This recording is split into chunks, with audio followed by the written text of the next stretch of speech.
Okay, I am sharing my RDP window. Hope you guys are able to view it. And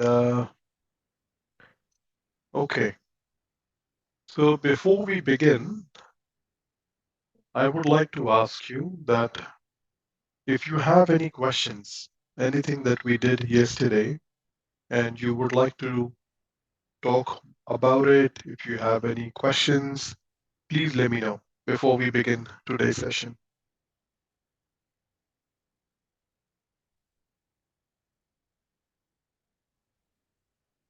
Okay, no question. I'll probably proceed now. Go for it.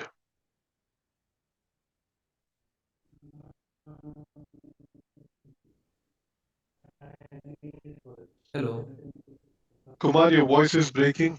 I'm not able to hear you properly. Maybe you might want to come into a network area or Sir, we have, I have taken one bare metal server. your voice is not clear, Kumar. No, Your voice is not clear. Please type the question on the chat. am I audible? Yeah, you go for it. Yeah. So I have not joined yesterday. So is it dependent session yesterday? So, so yesterday we did cover the basics, and Okay. here I'm going to start off, from where we were yesterday. So Okay. I'm hopeful that you should be able to pick it up. In case if you're looking for the recording, you can reach out to the admins on the WhatsApp group, and they would be able to share the recording with you. No issue. Thank you. No problem. A request to everyone. Please keep yourself on mute if you do not have any questions. This is just to minimize the background noise. So, what is the difference between VMware ESXi and Microsoft Hypervisor? See, ESXi is a Type 1 hypervisor, and if I talk about Microsoft Hyper-V, that is again a hypervisor. I mean, these are two different companies. Basically, both of them are making hypervisors, but there's something called as monopoly. Like if you talk about installing a guest operating system, the first thing that will hit your mind is Windows 10 or Windows 11. You would not think about installing a CentOS on a laptop. I mean, though you can, nobody's stopping you, but you would always think about installing Windows 10 or Windows 11 on your laptop. Why? Because that's very popular. That's in demand. Microsoft has a monopoly. They basically rule that segment. Similarly is the case with the hypervisor when it comes to enterprise hypervisor. VMware is the, you should say, unchallenged player over there, if I have to say in that way. So the functionality, the features that VMware can offer, no other hypervisor would be able to offer. And that's the difference. Um, are you going to provide hands-on lab for everyone? Yes, that is correct, Dhankar. We have our on-prem labs, and you would be able to get access to it, wherein you can do all the practicals. Okay, like installing ESXi, creating VMs and vCenter and everything. Okay, I'll get started now. Keep posting your questions on chat if your network is not that great, so I can probably read and answer it over there. So yesterday we basically spoke about that why um, is virtualization important? Why would you need it? How it works? The challenges of running in a physical environment, what an ESXi is, how do you install it? What are the things that you have to keep in mind when you're installing it? So we spoke about basically all those options over there. Yeah. Now, yesterday our deployment was done. So we have a physical server on which I've installed ESXi and we were able to access it and it works well. Okay.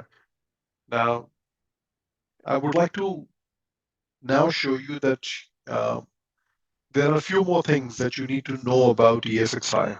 Okay, it is a very unique operating system, and let's know more about it. So the first thing I need to tell you is about the history of ESXi, how ESXi was created, what were the earlier versions of it, and how it has come along. So let me answer that question first. So let me talk about the history of the hypervisor. Okay. So when VMware basically started off in 2002 or earlier that, They were basically looking for an operating system where they could inject the hypervisor capabilities. Okay. Now, you only have basically two operating systems, right? That you can basically try out things. I mean, though you also have Mac, but if you think about it, majority you have two operating systems, either Linux or a Windows. Okay. Now in 2002 or 2001, when VMware was starting off, they wanted an operating system to inject the hypervisor capabilities. So what they did, they basically reached out to Red Hat. Okay. And they told Red Hat that we want to use your operating system. Red Hat was pretty okay.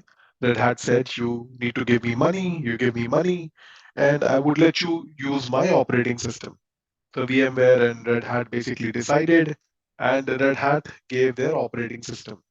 What VMware did was they took Red Hat and they included hypervisor capabilities in it. Okay. And this was basically called ESX. Okay. This was the first hypervisor that VMware had launched.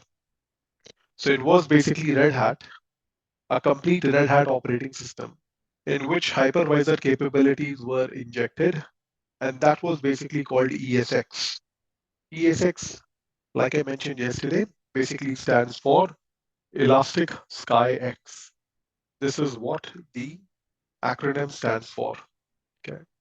Now, there were challenges with ESX. Okay. What were the challenges with ESX? Let me talk about that now. The first challenge was that, like I mentioned, you have Red Hat, and on Red Hat, you have basically gone ahead and injected hypervisor capabilities. So what was happening is VMware had to pay royalty to Red Hat. Whatever the deployments that they were doing, of course, there was some amount of money that had to be given to Red Hat. Okay. Then they were dependent on patches on Red Hat. So for example, if Red Hat had any patch, then on ESX you had to patch it as well because you were relying on Red Hat. Okay. The boot time was very high. Okay. If you would like to, if you power on your ESX, it would take 5, 6, 7, 8 minutes to basically boot up your server. So the booting time was very high. Okay. And you had a lot of unwanted services which were running in the background. Okay. It was this attack surface area was high. That is, you had a lot of unwanted services by default enabled, and which potentially could cause a security risk. These were the challenges that you had with ESX. Okay. When ESX was launched, it was launched as version 1.0, then version came 2.0, then the version came 3.0, then 3.5, 4.0, and 4.1. After 4.1, VMware completely stopped ESX. There was nothing ESX in the market then. Okay. This was basically stopped. One of the biggest reasons of stopping ESX was about paying the royalty to Red Hat. Okay, because VMware had to pay money to Red Hat for all the deployments that they were doing. Okay.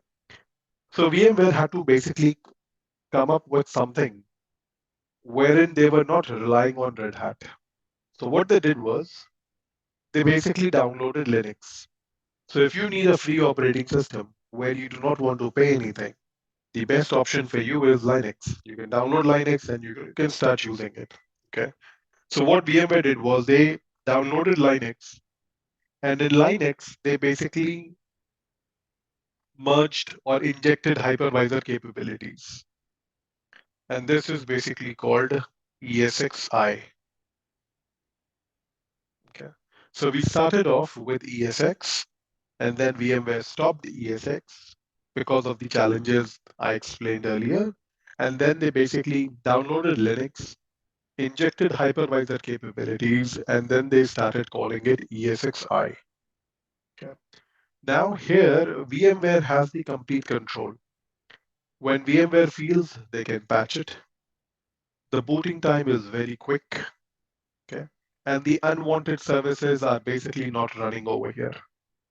So VMware has basically a lot of control now. Okay, VMware has a lot of good control on how their hypervisor should be, or how or what changes to be that have to be made. VMware can do that over here. Talking about the versions, so basically ESXi started off with 4.0, 4.1, 5.0, 5.1, 5.5, 6.0, 6.5, 6.7, 7.0, and 8.0, which is the latest. This is what the versioning has been of ESXi. Okay, I started off working with 3.5. So my first ESXi that I ever saw in 2010 was an ESX 3.5. So since then, I've been working on nearly all the versions. Okay. So this is how the history has been of ESX and ESXi. I mean, nobody is going to ask you in an interview question, tell me the history of ESX or ESXi, but it is good to know. Okay. Okay. So now the next point that I would like to talk about is basically, let's say that you have a laptop or you have a desktop, anything. Think about it. You have a laptop or a desktop, anything. You can think about it. And let's say on this hardware, you have a hard drive. Okay, you have a hard drive over here. Now, what you do is you install Linux operating system or Windows operating system on this physical machine. You basically install it on the hard drive. Okay. Now, I have a question for you. The question is, what if the hard drive crashes? Think about any reason, think about any scenario, but what has happened is your hard drive has basically crashed. So my question is, if your hard drive has crashed, what would happen to these operating systems? Please unmute yourself or write it on the chat, whichever one you are comfortable with. Okay, Adesh says it will be lost, can't boot. We lose all including the OS. It will not boot, data will lose. Fair enough, you guys are right. Yeah. So yeah, the operating system cannot boot. It will not work. So everything will basically stop. Nothing would happen. Okay, you guys are right. Now let me switch the scenario. Okay. Now let's say you have a physical server. Let's say this is an HP server or a Dell server, whatever you are comfortable with, and you have a hard drive over here. Okay. Now on this hard drive, this is a bare metal server. That means there is nothing installed. There is no operating system on this physical box. And let's say that I go ahead and I install ESXi, and my ESXi is basically installed on this hard drive. Okay. Now let's take the same example that my hard drive crashes and my hard drive is not there. Now the question is, what will happen with this ESXi? Go for it. Please type it on the chat. What do you think? What would happen over here now?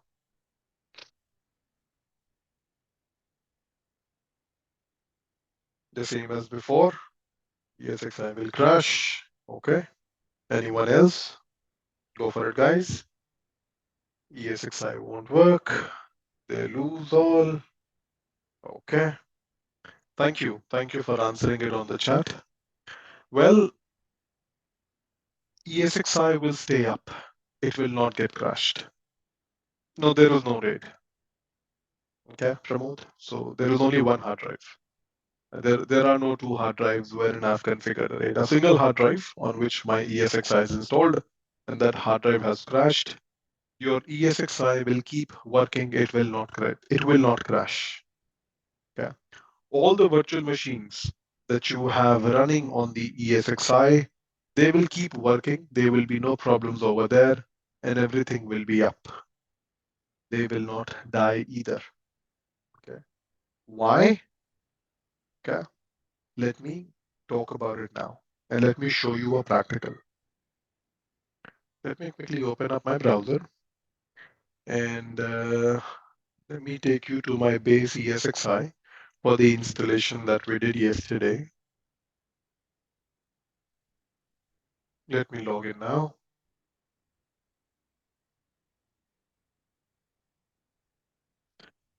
Okay.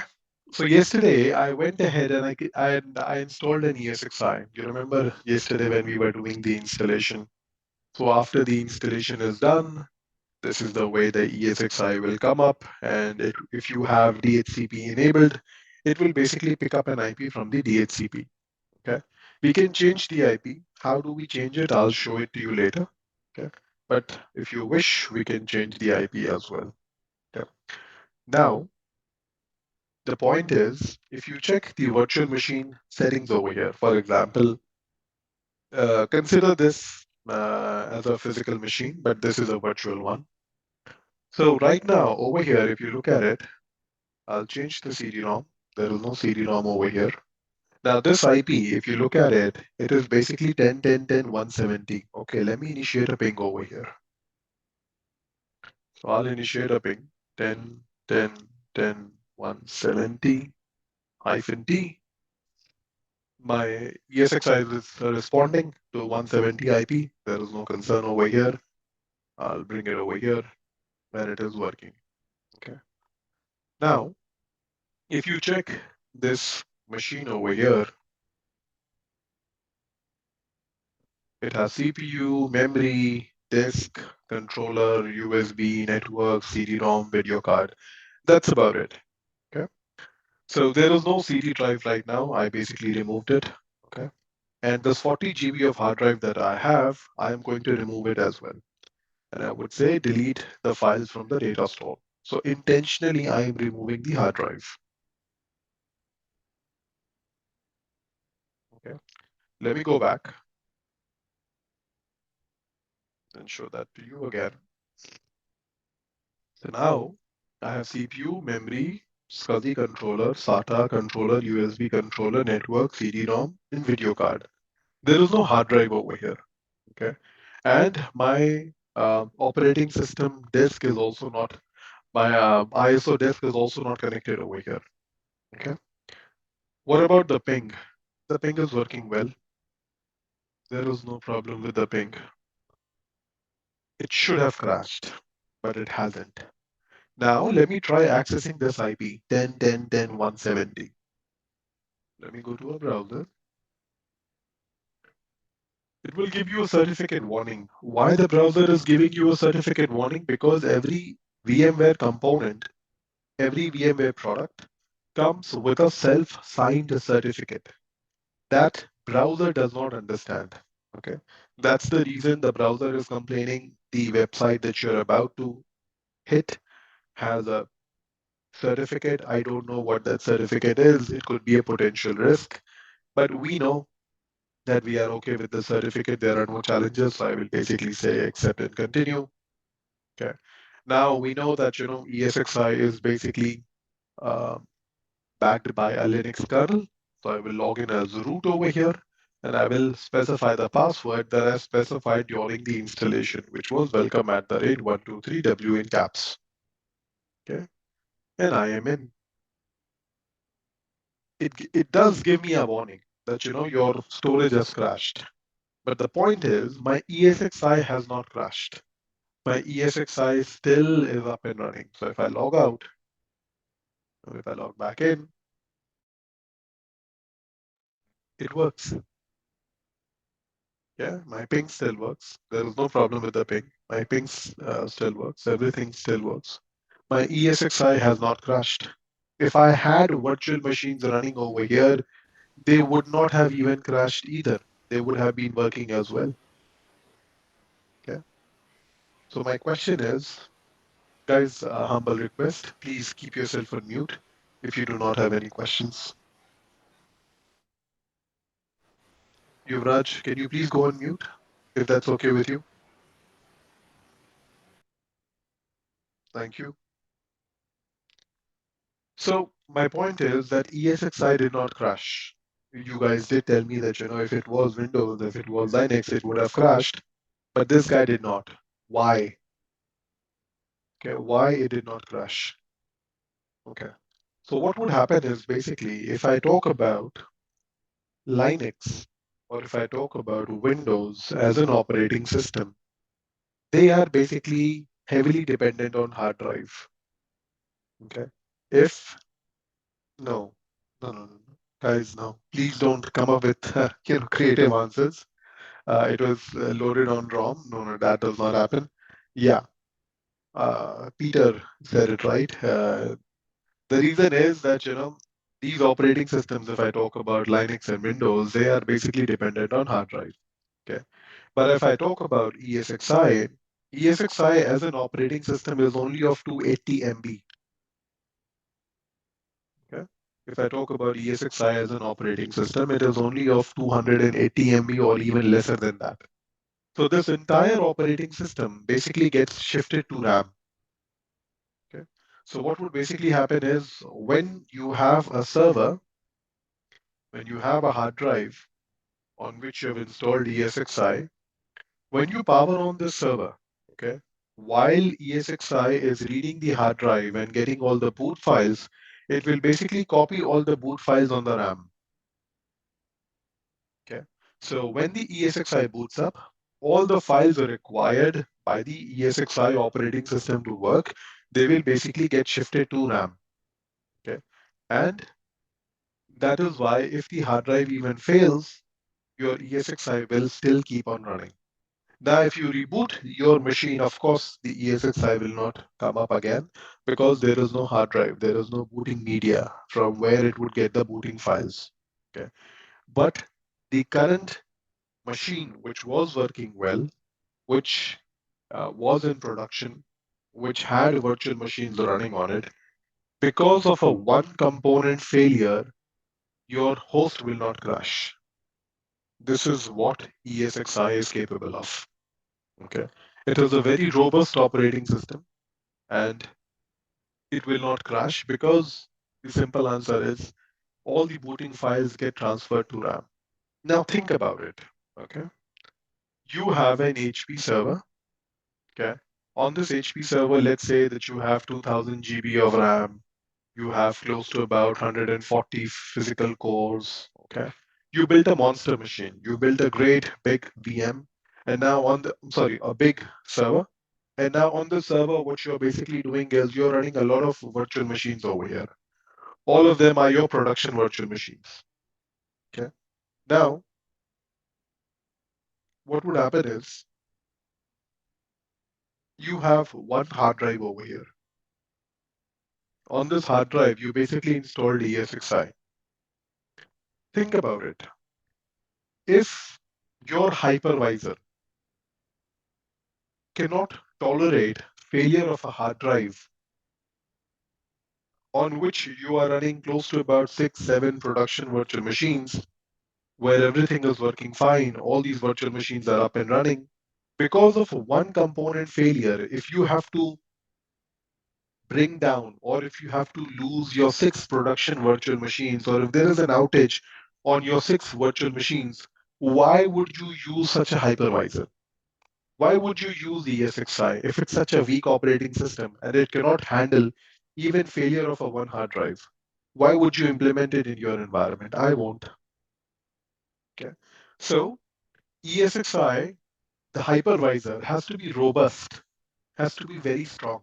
That in case if there is a hard drive failure, then also the ESXi as an operating system will stay up. The virtual machines running on it will stay up. All the networking, all the communication, whatever the transaction input, output, whatever is happening, that will still keep on working. There would be no problems over there. Okay? So this is what ESXi can do for you. This is a very important interview question that people will ask about. So this is something that keep that in mind. Okay. ESXi always transfers the booting files on RAM. Now, when you reboot it, of course, you need a hard drive, you need booting files to basically, to boot the ESXi. So that is a different scenario, but keep this in mind. Um, your ESXi basically copies everything on the RAM. Okay, let me take few questions over here that I see on chat. But if we try to install a fresh VM, the virtual machines after the hard drive crash? Okay, now let me answer that question. When I talk about an ESXi, let's say that you have an ESXi and you have 6 virtual machines over here. Okay. What does a virtual machine want? To run a virtual machine, what do you need? You basically need CPU, you need memory, you need network card, and you need hard drive. These are the 4 components which are basically required by a virtual machine. Now, who is going to give the first 3 components? CPU, memory, network. They will be given by the ESXi on which the virtual machine is running. What about the hard drive? There will be a shared storage. So what would happen is you will basically have a SAN in your environment. So what would happen is you will have a big SAN that is a storage area network. So this SAN can be from HP, Dell, IBM, Fujitsu, Pure Storage. There are so many companies out there. Okay. And then you would have basically your ESXi over here. You would have your HP server. Now, from your SAN, you will basically carve out a portion. Let's say that you carve out a 2 terabyte portion. And you will present this 2 terabyte on your ESXi. You will present this volume to your ESXi. What you will do is, once this volume is presented on your ESXi, you will format it. Now, for example, if you have a desktop and you connect a hard drive on your desktop, will Windows be able to recognize it? Windows will show you that there is a new hard drive, but it will not let you save any file. If you have to save any file on a Windows desktop, on a new hard drive, you first need to format the hard drive. And you would have to format it via NTFS, the file system. When Windows will recognize it, then it will let you keep the files on it. Same concept will apply over here. If you have a virtual machine, which is basically running on an ESXi, virtual machine needs 4 components: CPU, memory, network, and hard drive. The first 3 components it will get from the ESXi. But where will the hard drive go? The hard drive is basically residing over here. It is residing on the external storage. Okay. So that is why your virtual machine will keep on running. It would have no problems over there. Because what has happened is only one hard drive has failed, okay, on which the ESXi was installed. ESXi has the files on RAM. Okay. All your virtual machines will keep on working because they are getting CPU memory network from the ESXi, and their hard drive is basically kept on SAN, which is still accessible. When all the 4 components are accessible and when everything is working fine for the virtual machines, why it should basically bring down the VMs? The VMs will still keep on working. Okay. Now, when the hard drive has gone bad, you need to do the activity. You basically need to repair this hard drive. You might have to reboot your ESXi, but how would you get your ESXi back? So what you do is you basically migrate these virtual machines to another ESXi in your cluster. So let's say you would have another ESXi in your environment. You will migrate these virtual machines live. There will be no downtime, zero downtime. Okay. The end user, whosoever has taken SSH or RDP, whosoever is accessing the application, they would not even get to know about it. So what you do is you basically move this virtual machine from this failed hard drive ESXi to a working ESXi wherein the hard drive is working fine, the local hard drive. Okay. You move the VMs over. Now these VMs are getting the CPU memory network from this ESXi, and the hard drive is also presented over here. Okay.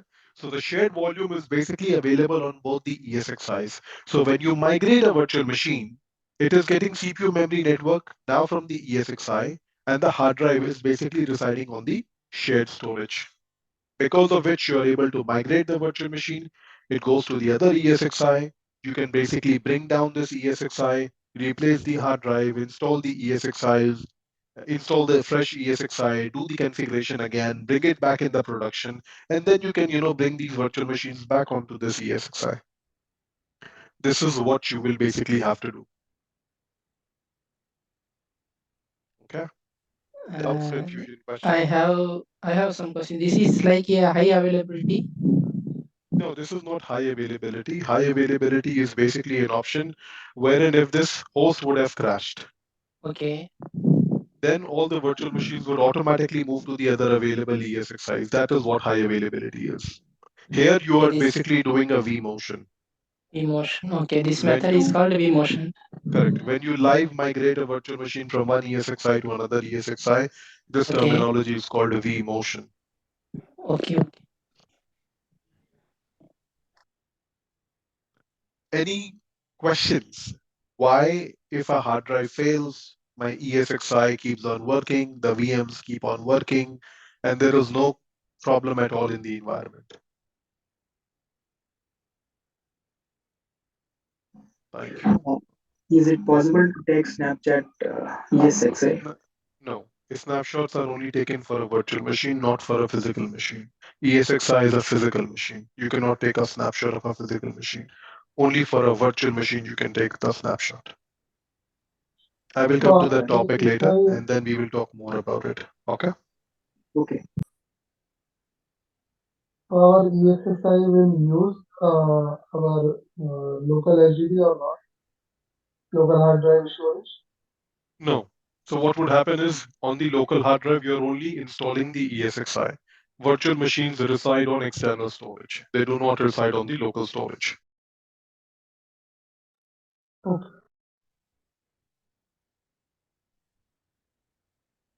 How to take a crash hard drive? ESXi file? I did not get your question. What about vSAN? vSAN is a different topic altogether. We are not covering it over here. You can configure vSAN, but this is out of scope for this training. Okay, I'll proceed.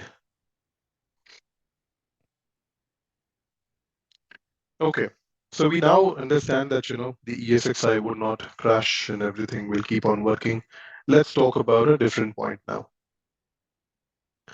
Now there are a couple of options available when it comes to booting the ESXi. Okay.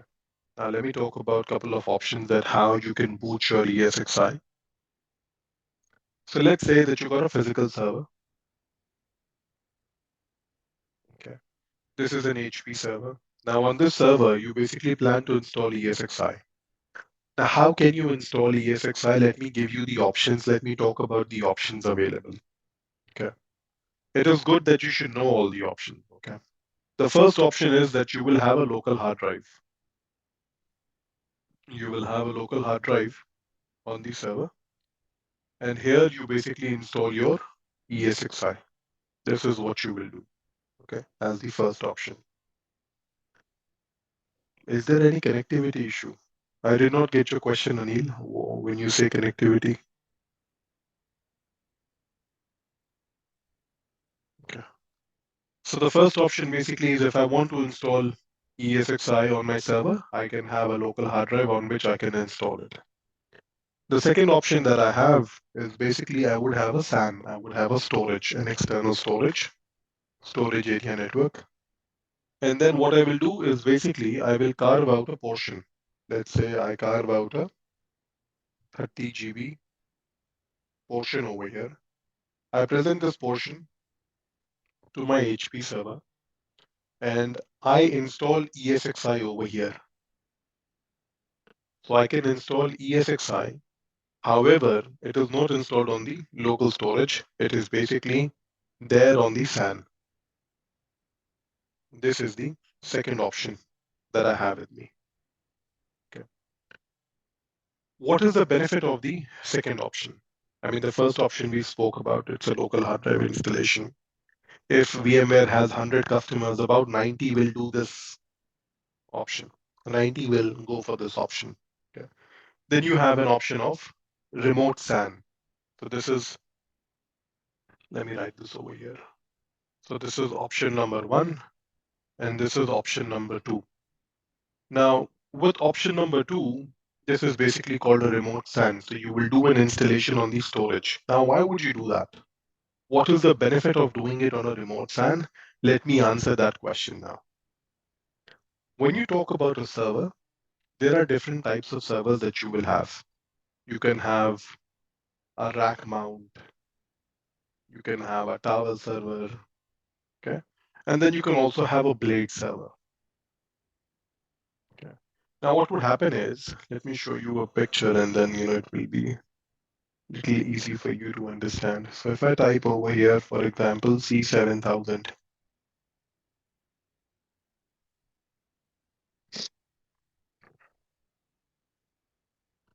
okay, and if I type over here HP, for example, let me go to images over here, okay. What you see this is basically called a blade server. This is basically called a blade enclosure, okay. If you look at this photograph over here, okay, so this entire box that you see over here, okay, this entire box, this is basically called a HPC 7000 blade system. This is what it is called. Okay. Now this, what you see over here, this is your server one. This is called a blade server. This is server two. This will be called second server over here. These are your power supplies. You have 6 power supplies which are there at the back end. And these servers are called half height servers. Half height servers. Okay. You can have 16 of them. You would have 8 on the top row and you would have 8 at the bottom row. Total, you could have 16 half height blade servers. Okay. Now you also have a full height server. So if I show you the picture over here, this one. So you see this server? Over here, the server is basically spanning from top till the bottom. So this is basically called a full height server. And this is basically a half height server.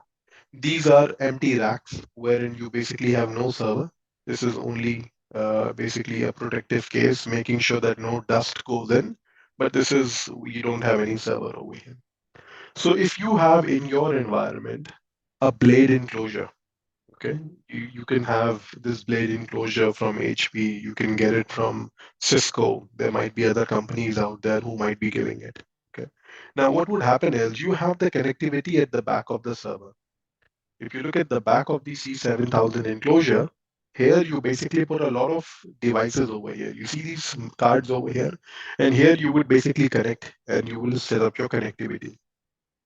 Now the benefit of basically having is if you have a C7000 enclosure, okay, then let's say that you've got a big SAN at your on-prem, okay, this is your SAN. And for example, on the SAN, let's say that you carved out a 30 GB portion. Okay. Now what you did was you basically went ahead and installed ESXi on this blade server. Let's say this is a blade server that I was showing you. And let's say that you installed ESXi on this 30 GB hard drive, which was basically not a local hard drive. It is there on the remote storage. Okay. Now let's take an example that something goes wrong with the server. Okay. Let's say the motherboard crashes, or there is some internal error, the memory fails, or something else happens. Okay, this hardware, this server is no longer available. Now, what you can do, you would have in that enclosure another ESXi, you would have another server over there. So what you can do is now you can map this 30 GB disk over here. So you basically remove the 30 GB disk from here, you take this out, and then you map this 30 GB portion where you have the ESXi operating system installed, you basically map it to another server, which is basically a spare for you, which is not in use right now. You basically map it over there, you power it on, and ESXi boots up. This is the benefit and the flexibility you can have if you have a C7000 enclosure, and then you can do an installation on remote SAN. This is how it can help you. And then you can basically log a call with HP, get this hardware fixed, replaced, and do whatever you want to. But your ESXi, is available. You have in less than 5 minutes, your hardware is available, and it is back online. This is the power, this is the benefit, the flexibility that you get if you install ESXi on a remote SAN. It depends on what kind of hardware you have. It will not be applicable for any kind of a hardware, but yes, if you have this kind of a scenario, this will be helpful for you. Okay. So let me go back to the drawing board again. So we spoke about the first option, that was installing ESXi on the local hard drive. We spoke about the second option, that is installing ESXi on remote SAN. Now let me talk about the third option, which is basically a network boot. What is a network boot and how this will help you? Let me answer that question for you. Now let's take an example that you have a server in your environment. And what you do is you make the server as TFTP server. Here you place your ESXi ISO image. Okay. Here you have your DHCP server, for example. Okay. And this is your brand new HP server that you have. There is nothing on it. There is no local hard drive. Okay. There is no remote SAN over here. Okay. And now when you power on the server, you want ESXi to load up. So what would happen is on this HP server, you will have a network card over here. Okay, let's say this is a network card that I have. This is a physical network card that I have over here. Okay. And on this network card, I would have Pixie boot enabled. I would have the capability of Pixie boot. Okay. Now, what will happen is when you power on the server will basically boot from the network card. So what would happen in that scenario is you will have a cable connected to the network card, and this network card will basically reach out to DHCP. Okay. DHCP will say you need to go to TFTP server. From here, it will get the ISO file, and then basically it will start flowing down back to the server. So what would happen is, like I mentioned, for ESXi to boot, it needs booting files. It needs files over there. Okay. So what it will do is it is now getting the ESXi booting files over the network. Okay. Now ESXi will start loading up. As it starts getting the booting files, all the files basically will get transferred to RAM. This is something that we have learned recently. Okay. So what would happen is your ESXi will boot up. All the files will go in the RAM. All the virtual machines will basically work. Why? Because virtual machine needs only 4 components: CPU, memory, network, and hard drive. The first 3 components will be given by the ESXi, and the fourth component is basically residing on the remote SAN, like we talked about earlier. And this way also, your ESXi can boot up. Okay. This deployment is basically called auto deploy. If you want to do the third kind of a configuration, this is basically called auto deploy.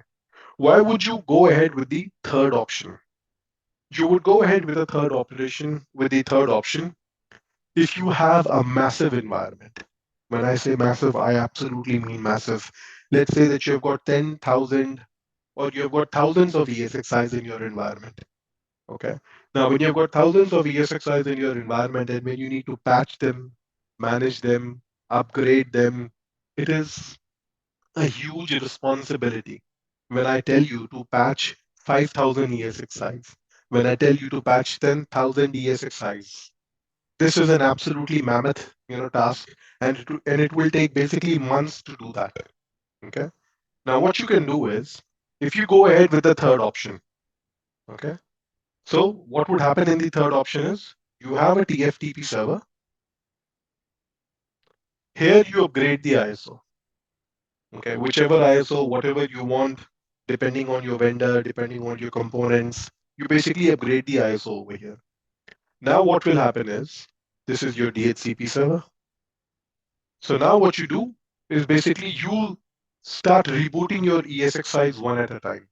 Whenever you get the time, you basically start rebooting your ESXi's. What will happen is all of them by default will get the new ISO. You do not have to patch upgrade anything. You just need to reboot your ESXi's and all of them will basically get the upgraded ISO, the latest patches and all, whatever it's needed, they will basically automatically get it. So you do not have to basically patch 10,000 ESXi's.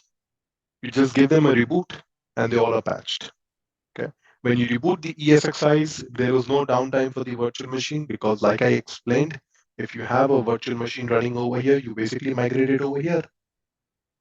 Then you reboot this ESXi. When this reboot is done, you basically bring the virtual machines back to it, and then you reboot this one, then you reboot the other one. This is the way you can just schedule the reboot of your ESXi. The ESXi's will keep getting rebooted. They will just migrate the virtual machines from one node to another. They all keep rebooting. They all keep getting the updated ISOs and everything in it. This is the way the third option can help you with. Doubts, confusion, question. So our local machine is only for on and off our ESXi, right? If you have installed ESXi on the local hard drive, okay, then you will have to basically patch and upgrade the ESXi because ESXi is there locally. Okay. It depends on your use case. It depends on how big your environment is. It depends on what your requirement is. So I told you three options. By the end of the day, you need to decide what is best for you. Most of the What people will happens? basically, yeah, give me 1 minute. Yeah. Most of the customers will basically go ahead with a local hard drive installation. Why? Because that's the default one. You patch your ESXi's once a year. Okay. If you have a local hard drive, then also you have automation available wherein you can patch your ESXi's very quickly. Okay. So it's not that, only if you go ahead with this option, then only you can patch your ESXi's quickly. With a local hard drive, also you can quickly patch it. This third option that I told you over here, this is a little complicated to set up. It's not that easy. Okay. There are so many things that you have to keep in mind, and then only you will be able to deploy this setup. That is why this is not a very popular choice, and people do not tend to go ahead with this. Okay. Okay. Your question, please. What you were asking, go for it. What happens if TFTP server is goes down? Yes, then the ESXi's will not boot up. Okay. The current ESXi's that they are working, they will keep on working. Why? Because the booting files get transferred to RAM. When they reboot, at that point of time, they basically reach out to the TFTP server and get the ISO. If that server is not reachable, you cannot give the ISO to the or to this ESXi. It will not boot up. And no, it will not come up. Okay. Okay. And what happens if SAN server is goes down? I mean, SAN, these are hypothetical situations. I mean, They what are you're making saying backups. is, of course, they should make backups. And they should not be keeping the backups on the SAN server. There has to be kept the backup somewhere else. So these are hypothetical situations. What if the SAN goes down? What if that goes down? This is where the architectural design comes in. This is to answer these questions. This is why you design your environment in such a way. What if this happened? What if that happens? Then it is the responsibility of the architect who is basically designing the environment. He has to take those all those questions into the consideration. Okay. So first scenario we call demotion. So what we call for third scenario? That's called auto deploy option. Auto deploy option. And second scenario?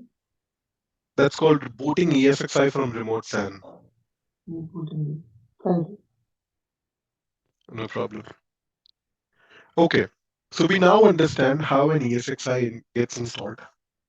We now know that, ESXi boots off RAM. It will basically copy all the files on RAM. We now know what the installation options are and where it will be helpful. Okay. Now, once you have installed the ESXi, when you look at the ESXi over here,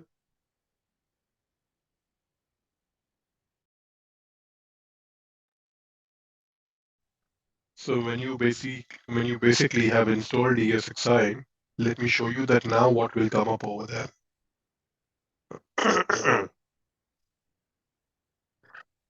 So when you have installed ESXi, this is the way you would see the window. Okay. This window, like I mentioned earlier, yesterday, this window is basically called a DCUI, Direct Console User Interface. Okay.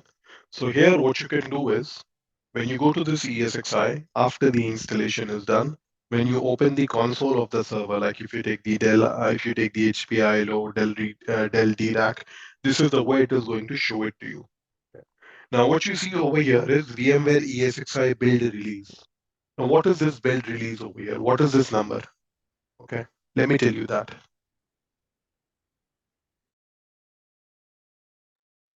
So all that you have to do is basically go to Google and type over there ESXi build number. You will get the first link. Open this one.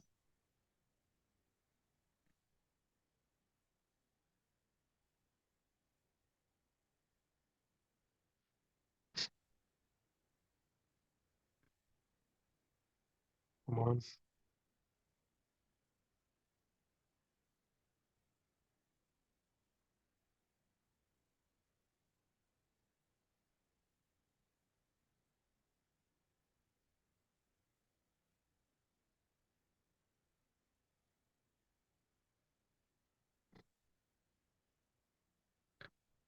Okay. Now, when you will go to this first URL, you see your number over here.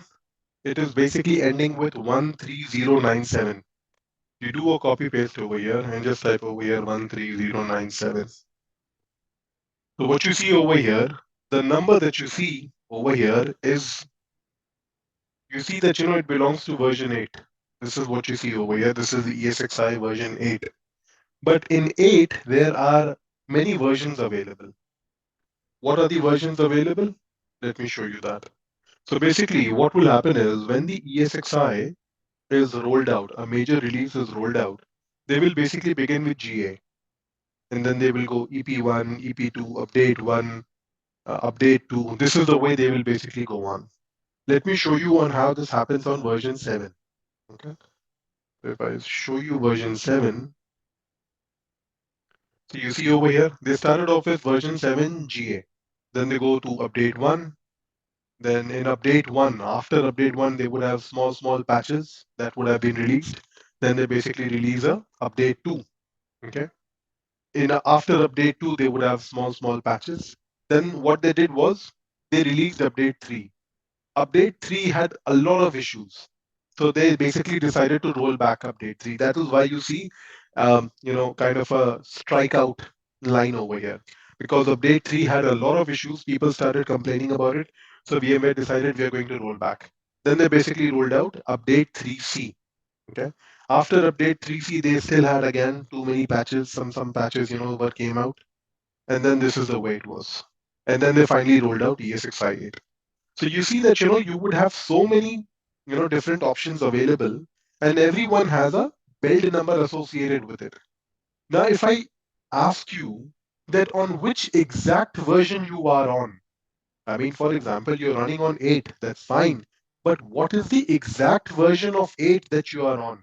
So what you do is you basically take this number, the build number over here, you basically come over here, do a copy paste, and this is the way you can get to know that which is the exact 8 version on which you are running. Okay. So this is very helpful that when you deploy ESXi, this is the way you can figure out that on which exact version you would like to go. Okay. So this is important. You can also do this from the command line. So um, let me take an SSH and let me show it to you on how this can be achieved from the command line. So I have to enable shell over here. I don't think so that shell is enabled. Okay. But let me do it for another ESXi that I have. Okay. 16.10.91. When you will log in over here. Sorry. My bad. Why it is giving me a different IP? I will basically log in as 172.16.10.91. Come on. Why is it going to 10, 10, 10, 11, 12? This is strange. Okay. Let me try this from here.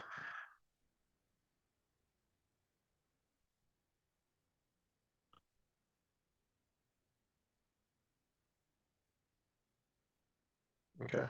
So when you will log into your ESXi, here if you run the command vmware-lv, here it will also show you basically that which exact version that you have. If you want, you can check from the, sorry. If you want, you can check from the command line, or if you want, you can quickly go to Google and from there also you can check it. Both the options are available.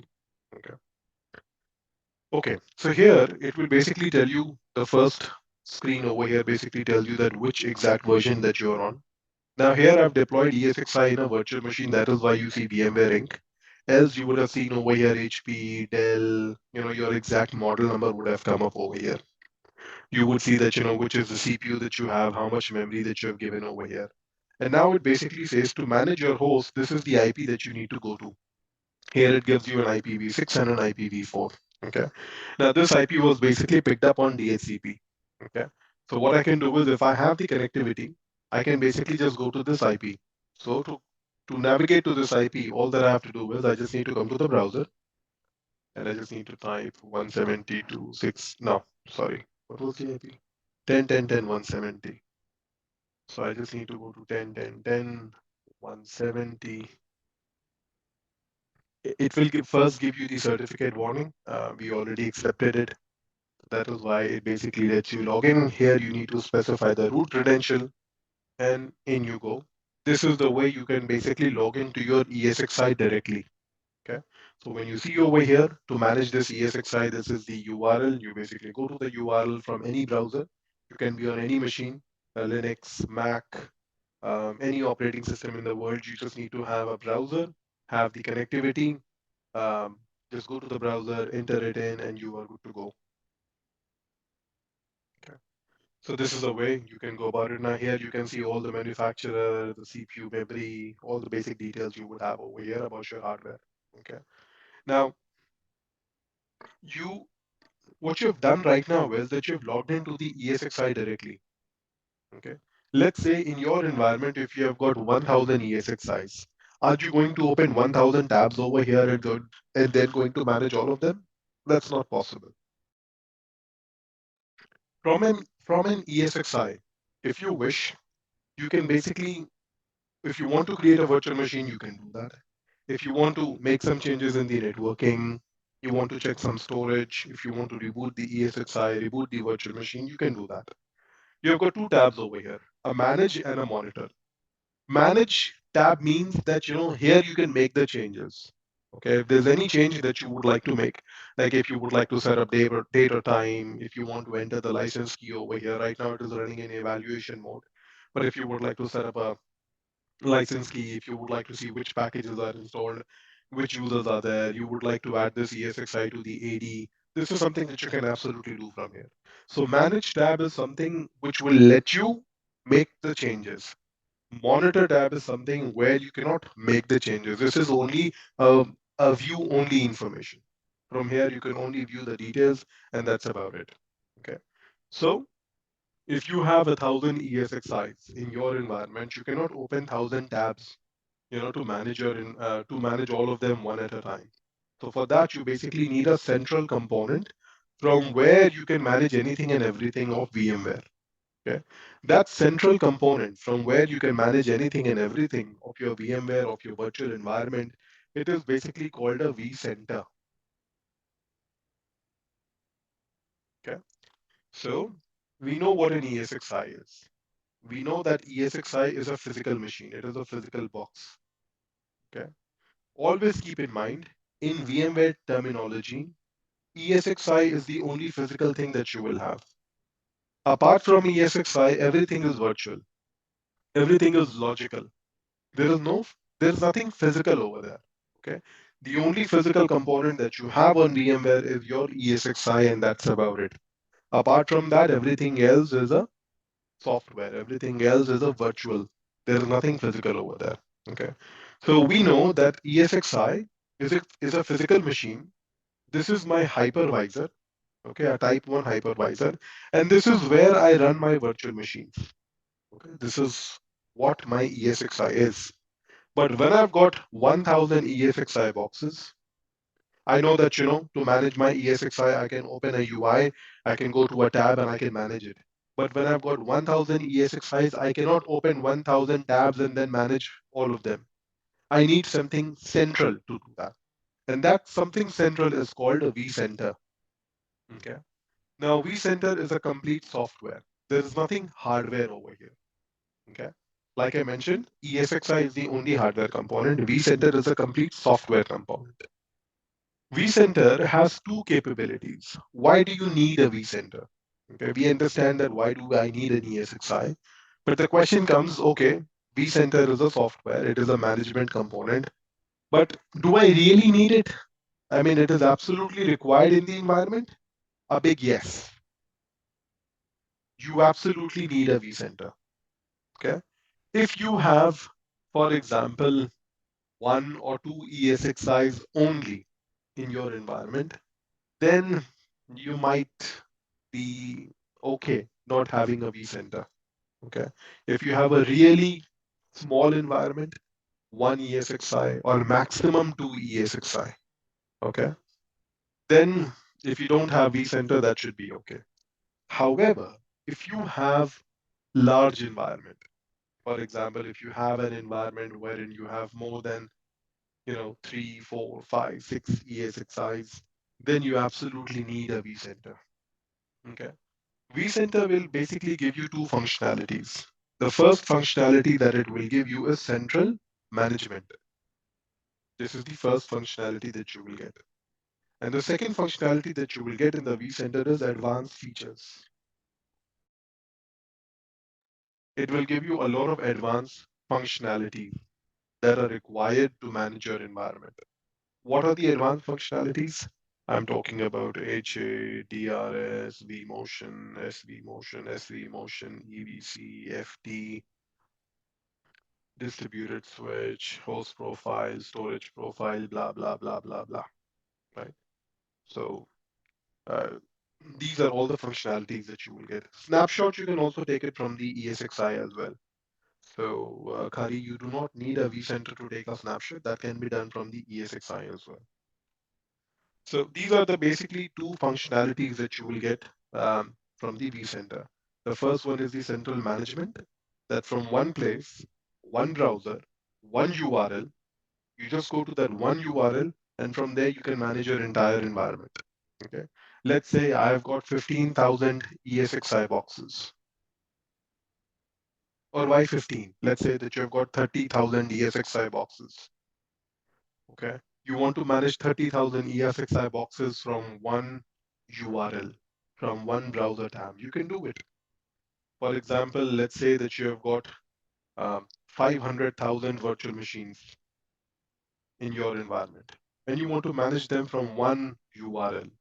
One place you go and you can manage 30,000 ESXi boxes, you can manage 500,000 virtual machines, you can absolutely do that. Okay. So vCenter gives you that power. It gives you that flexibility. It gives you that much, capacity, to do all those things. So always keep in mind, why do I need a vCenter? Because of these two reasons: central management and advanced features. Okay. Okay. Now, let me talk about vCenter. Okay. Let me give you a history of vCenter, what it was, and what it has come to. It is important that you understand what is happening today. You also need to understand what happened in the past. You will be able to relate it better. So this is very important. When you are understanding a technology, understand every bit of it. Understand it 360 degree so that you have a good idea about it. Okay. Now, let me talk about vCenter, how it used to be in the past. In the past, what you had to do, basically, you had to get a Windows VM, okay, or a physical server. Let's say that you've got a Windows machine. Now, this could be a virtual machine. This could be a physical machine. Okay. You need to have another VM. So you will basically have another VM. It could be a physical machine or a virtual machine. And here you would install your database. Okay. So here you will basically install your database. Again, it could be running on Windows operating system or Linux. And here you only had two options: SQL or Oracle. Microsoft SQL or Oracle database. Those were the two options available. Okay. So earlier, it was absolutely paramount, it was absolutely mandatory that if you had to install vCenter as a software, it could only be done on a Windows machine. If you were a Linux shop, let's say if you were someone who was only into Linux and you said that I don't use Windows, VMware would say, sorry, if you don't use Windows, but vCenter requires Windows. This was back in the olden days. Okay. Now this was a negative feedback. I mean, this was not something nice because VMware was pressuring everyone to basically get a Windows machine. And customers would say that, why are you pressuring me in using Windows? I don't want to use Windows. I'm happy using Linux. Yeah. So earlier you need to have a Windows machine, you need to have a vCenter, and then you need to add, another database, and then you will basically connect this vCenter to this database, and then the installation would happen. Yeah. Now what VMware did was VMware said, yeah, we are forcing everyone to use Windows. That's not good. So what VMware decided to do with time is that they created a virtual machine in their own environment. Okay. Now you would have heard about CentOS, Debian, Ubuntu, Alpine Linux, Kali Linux, and there's so many other flavors of Linux. Okay. So basically what you can do is, I mean, you download Linux, make some changes, and you can make your own distribution. Right? Nobody's stopping you that you cannot make your own distribution. VMware did the same.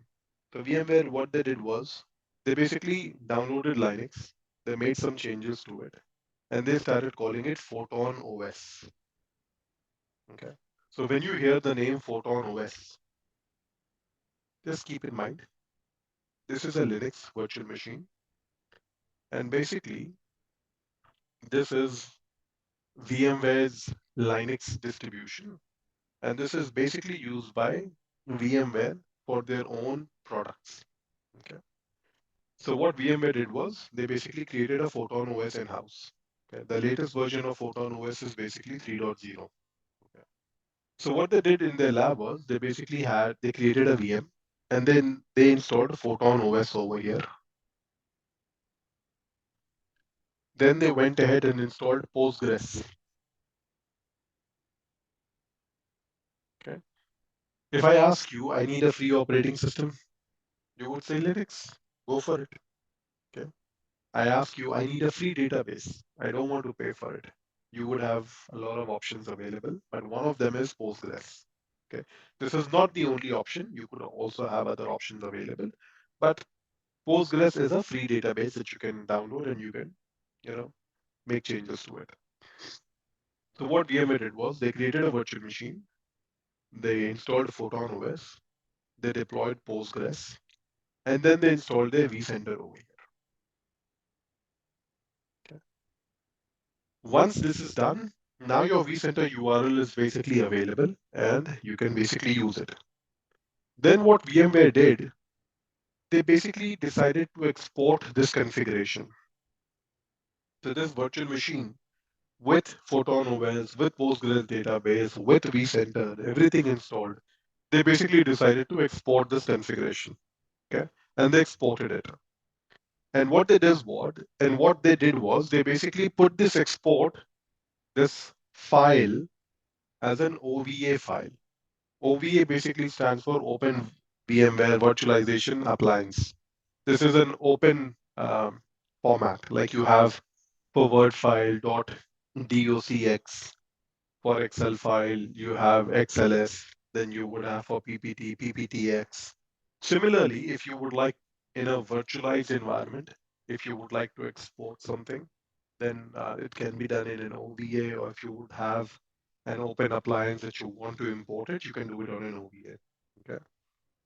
So what VMware did was they basically created a virtual machine in-house, they exported it, and they put this file, this is basically called an OVA, on the internet.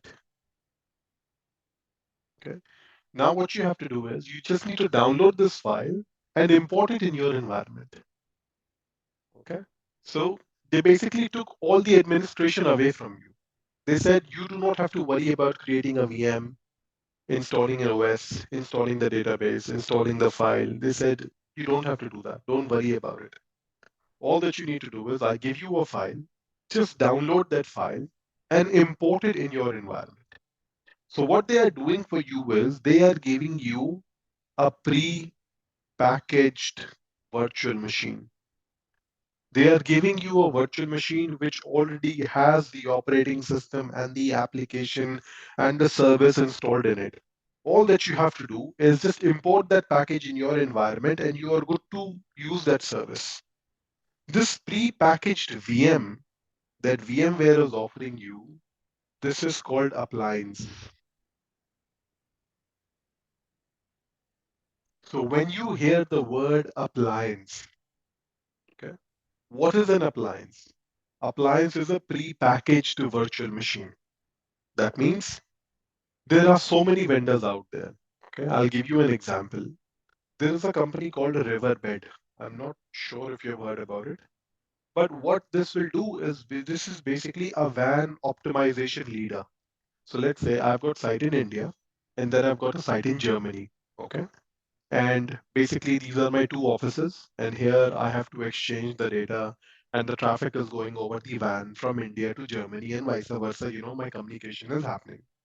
Now, I would have a limited WAN bandwidth. I mean, I would not have, a lot of bandwidth between India and Germany. I would have a very dedicated and a very low, bandwidth because it costs a lot of money, to establish that connectivity.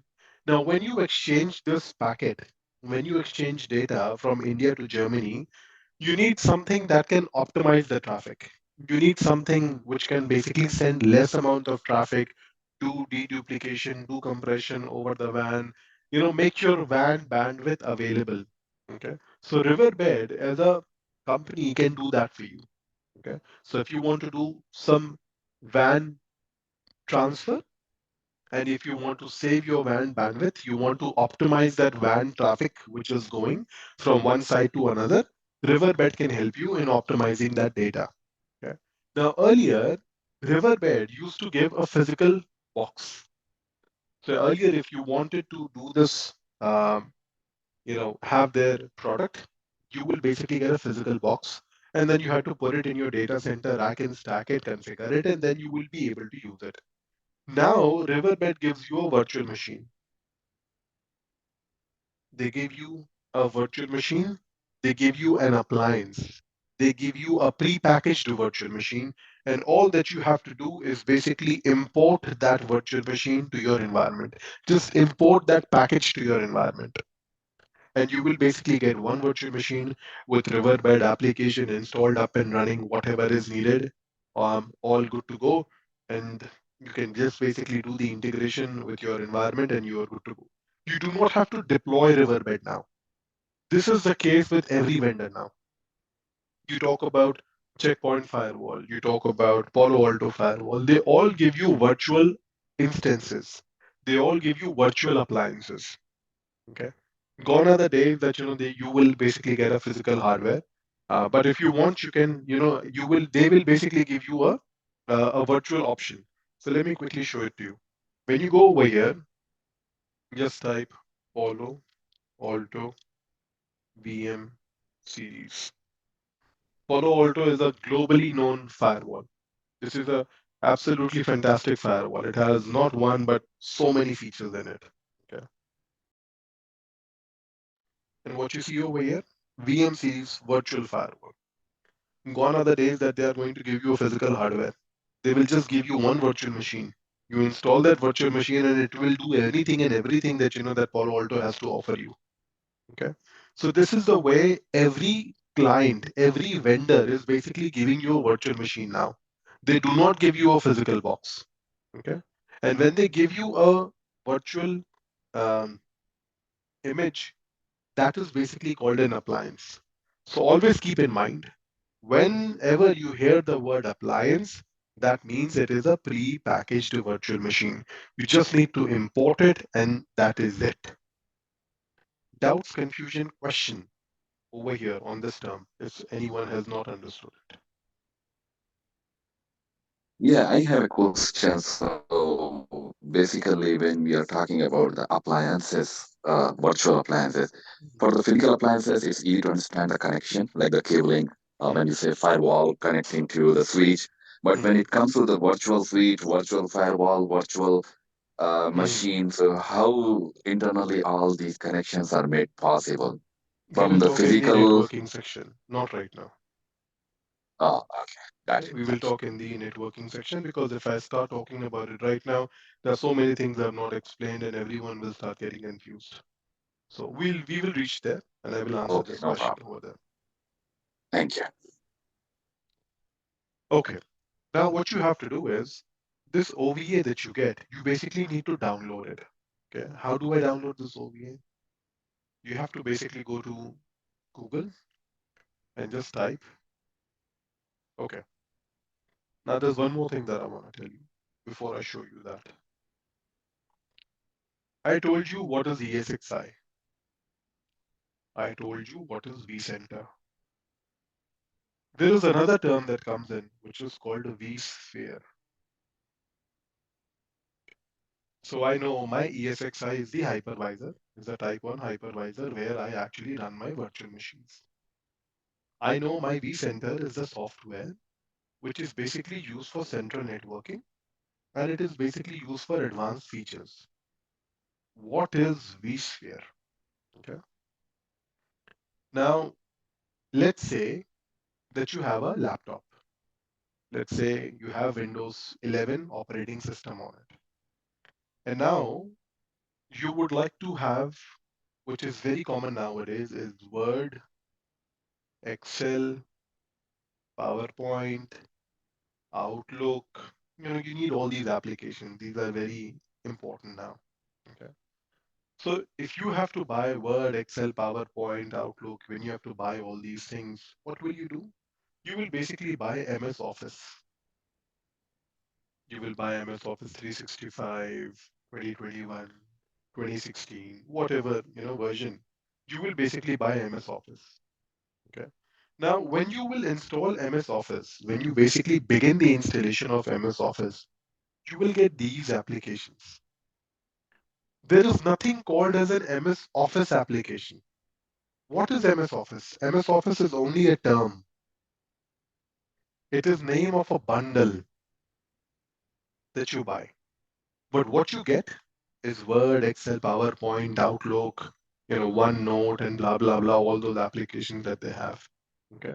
So MS Office is a term, it's a bundle that you buy, and in that bundle you have got small applications that you basically deploy, install, and you use it. Okay. Similarly is the case with vSphere. What is vSphere? vSphere is MS Office. vSphere is a term. vSphere is a bundle. What do you get in vSphere? In vSphere, you get vCenter, you get ESXi, and a few more applications. Okay, so it is my hypervisor. This is my central networking, and vSphere is my term. It is my bundle. Doubts, confusion, question. So, my understanding was before this class, vSphere is like a thin client, not a web-based Nah, access. nah, So nah, that's nah. where I got confused. If you could clear that. That is a different thing. Thin client, I mean, that is all in Horizon that you're referring to. VMware can offer you a lot of products. It can give you a server virtualization, desktop virtualization, Kubernetes, networking, WAN, load balancer, a telco, um, OpenStack, um, AI, blockchain. VMware can give you anything and everything, whatever you feel like. Okay. But your point, I don't know from where you get that definition of vSphere, but vSphere, just for now, think about it. This is only a term, it's only a bundle. Like you have MS Office, similarly, think about vSphere. It is only name of a bundle. Okay. ESXi is called ESXi. ESXi is part of vSphere. When you say vSphere, vSphere is not your hypervisor. vSphere is not your management console. It is basically a term. It is a bundle that you have. Okay. Okay. Thank you. Okay. So when you So have to where we down, installing sorry for the interruption. Where we installing vSphere? you're not installing vSphere. You are basically downloading the product that you require from vSphere. So if you basically do a Google and you just type over here, download vSphere, you go to the first URL.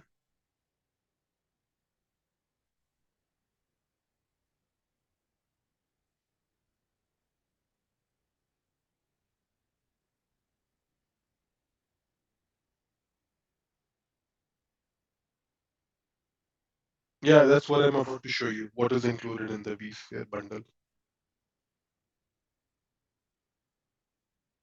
So here you need to choose a version, that which version you're basically looking at, 7.0 or 8.0. Okay. And here you see the products depending on the license that you go ahead with. You can have an Essentials, Essentials Plus, Standard, Enterprise, Enterprise Plus, and then you've got all these different products available. Okay. So no matter which version you choose, ISO remains the same. Okay. It's not like if you download ESXi, this is a different ISO. If you download the vCenter, this is a different ISO as compared to the Enterprise Plus and all that. No, the ISO remains the same. It was only a different version of the license that you have. Okay. Again, like I mentioned, do not download ESXi ISO from the VMware portal. You need to get it from your HP portal or from the Dell portal. Okay. vCenter is something that you can download from the VMware portal because vCenter is only a software. There's nothing hardware associated to it. So what you will do is you will basically come over here and then you see over here that says go to downloads. So you basically need to click over here, go to downloads, and then here it is going to show you all the options available in 8. So you remember I told you that in 8 you basically have a lot of options, like I was showing you GA, then update A, B, C, update 1 A, B, C, D, then you've got update 2, and then after update 2 you've got A, and then they would basically roll out if required A, B, C, D, then they would have update 3, and then they will roll out A, B, C, D and all that. So here you see the term vCenter Server Appliance. This is called a VCSA in short form. vCenter Server Appliance, VCSA. Kelly, why don't we download ESXi from here? Because please check my yesterday's video. I don't want to repeat. Just check out yesterday's video. You will get the answer there. So this is the appliance. This is the ISO that you need to download. Remember, when you see the word appliance, always keep in mind this is a pre-packaged virtual machine. The appliance means it's a nested EXXi or VM nested. I was explaining the word appliance few minutes back. Were you there on the call? I understand. But if you tell the OVA and OVF, it's a nested one or for It's deploying? not a nested one. No. When you say nested one, that is a different terminology you are referring to. Okay. When I say nested, what I'm basically saying with nested is you take a physical box in HP server. Here you install ESXi. You create a virtual machine on this physical box. On this virtual machine, you create ESXi, you deploy ESXi. And then here you deploy one more VM. This is basically called nested virtualization. Okay. Can I take if OVF export means it's called? I mean, Can I take this EXXi as exported as a OVF? what is the use case? Why would you do that? For example, if any VM is down, I can import directly. You need to keep in mind ESXi is always a physical machine. You never run ESXi as a virtual machine. I am doing this because this is a lab. In a production environment, you always run ESXi on a physical server. Like I was explaining earlier, ESXi is the physical machine. It is the only physical component that you have in the VMware environment. Why would you run ESXi as a virtual machine? I did not get that part.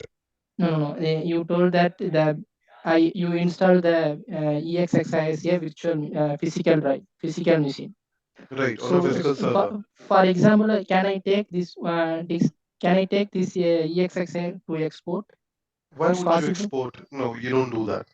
You don't do that. You only export a virtual machine. ESXi is a physical machine. You do We not cannot export a export that physical. one. No. Okay. That I cannot think happen. as an image he's talking about, like he mentioned, if the server is down, so he can take the image, everything, copy over to That is get a a different Like concept vMotion. altogether. No, these are two different things. Guys, you're getting confused over here. Okay. You have to choose the terms very carefully. When you say vMotion, okay, always remember vMotion is referring to a virtual machine. So you have got two physical servers. This is a server one, this is a server two. On both these servers, you have got ESXi. You create a virtual machine over here. This virtual machine is running on this ESXi. Now I have the capability wherein I can migrate this virtual machine to another ESXi. When I do this, this is called vMotion. Okay, vMotion is referring to a virtual machine when you take it and move it from one server to another server, one ESXi to another ESXi. This is called vMotion. Okay, please don't get confused. Okay, Yeah, understand, So understand. you can't move ESXi, but you can move VMs, right? ESXi is a physical machine. Where would you move a physical Okay, machine? got it. Right? So keep in mind, ESXi is a physical machine, goes directly on a physical hardware. You cannot export it, you cannot back it up, you cannot move it, you cannot do anything over there. That is why in an environment you have got multiple ESXis. So if one ESXi fails, so for example, I've got three ESXis in my environment. And let's say that I create a virtual machine over here. Okay.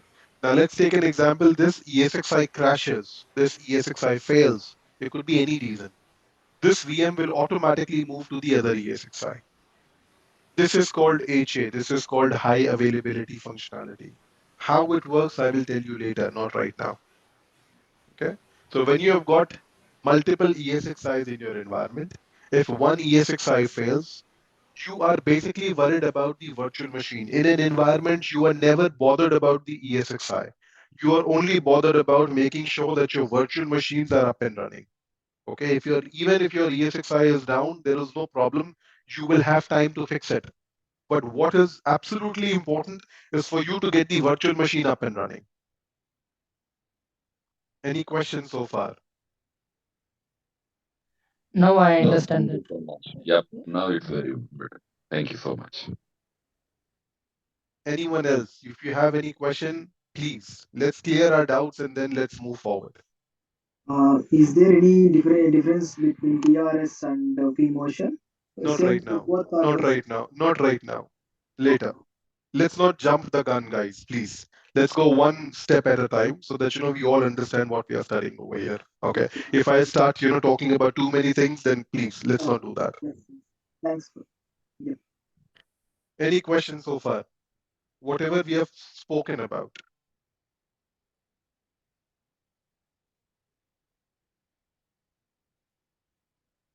No, sir, all Now, topics are clear now. great. Let's move forward. Sure, Now, sure. there's a question from Razak. Sir, I have a question. Is it possible to make some accounts on the cloud for free and learn ESXi? That is to deploy ESXi. There is something called as hands-on lab. Okay. You can basically get a hands-on lab if you just Google up hands-on lab. This is a pre-setup environment. You cannot do a lot of things over there. That is basically to show you that how the feature will work, how it looks like. That is what hands-on lab is all about. Don't worry about creating the virtual machines. We are going to provide you lab. You try out anything and everything. You break my lab, I've got no problems over there. Okay. So don't worry about creating the virtual machines. We will give you lab. You play around, you do test things, you check anything and everything. Okay. Don't worry about it. We will provide you labs. Okay. Now let's move on. So what you have to do is basically you need to go to VMware website and you need to download this ISO. Okay. This is a 10 GB ISO that you will have to download. And this ISO will only help you deploying the vCenter. Keep in mind, when I was deploying ESXi, I had a different ISO altogether. Here I'm deploying vCenter. It has got a different ISO. ESXi is a different product. vCenter is a different product. They've got different functionalities. They've got different responsibilities. Okay. So you need to download this. Now to download this, you will basically need a VMware account. It will not let you download it without you creating your account. Now the account that you will create, that will be a free account. It will not have any contract associated with it. So when you create the account, it will only let you download things for first 60 days. After 60 days, it will stop and it will not allow you to download any ISO. This will basically stop because you're running on a free account. Okay. So free account is only good for first 60 days. So keep that in mind. Okay. Now, once you have downloaded the ISO, what you need to do is you need to import the ISO. Now, let me show you on how the ISO looks like, and let me show you what the options are. Okay.